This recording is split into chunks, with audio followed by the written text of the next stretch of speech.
I'm Michael McCann, and I have the pleasure of being joined on Transfer Deadline Day by comedian Sean Hughes. What have you made of Palace's business in this window? Not quite so frantic as last time, was it? We kind of bought those two French players a couple of days ago, so that was fine. But it's really weird because it's nice to get Zaha on a 5.5-year deal, but when he's been there all season, it's not very exciting, is it?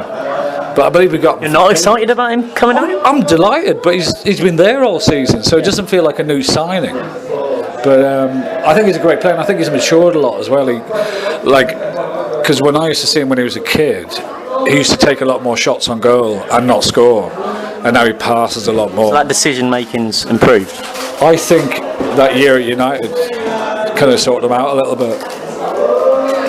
If he manages to find that form of old, do you think he'll be at Palace for long without meaning to be too pessimistic? Well, yeah, I think people don't when you think about it with the transfer deadline. This. Would you all of a sudden be told tomorrow you are living in kind of Winbourne for the next 2 years? It's a big decision. So I think Zaha was brought up with the Palace Academy. So I think it was nice for him. And I know he sent a tweet tonight saying it's great to be home.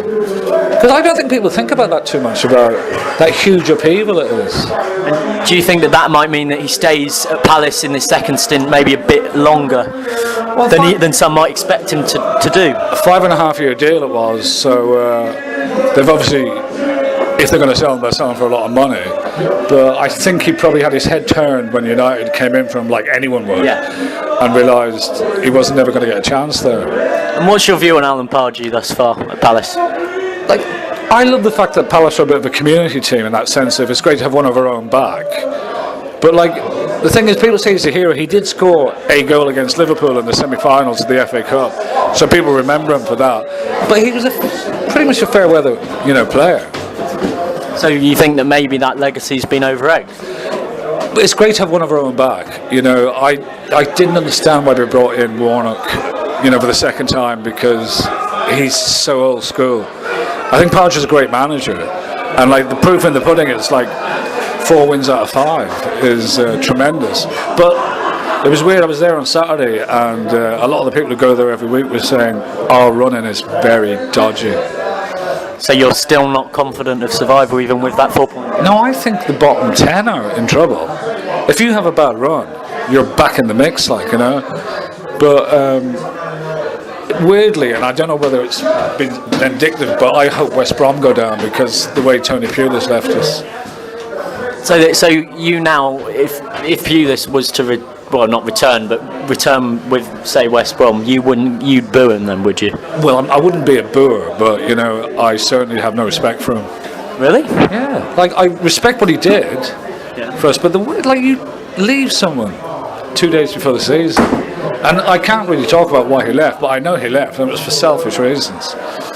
I'll tell you off, but I can't be going to court because of this. Who would you say has been your player of the season thus far, and why? Balassi was great till he went to Africa. Everyone loves Speroni in goal. Joe Ledley's obviously phenomenal. I just wish I could get an interview with him.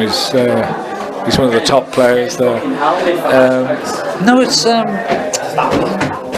The weird thing is there's no real individual standing out. We've played like a team, which is what we needed to do.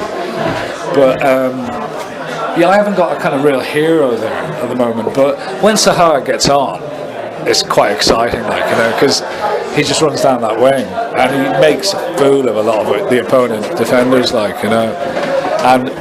At Everton on Saturday, it was just a shame that they didn't bring him on till way too late in the game. And Puncheon's been very good this season.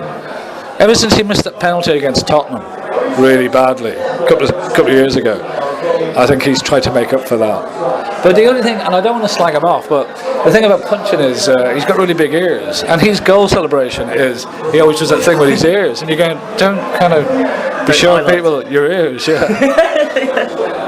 And quick question to finish. Thank you very much for your time. Yes or no, Palace to stay up? I live in hope. I'm a pessimist, but and also the thing is, I started supporting Palace when they were in the old third division. So yes or no? I think we will stay up. Thank you very much for your time. My pleasure. Cheers.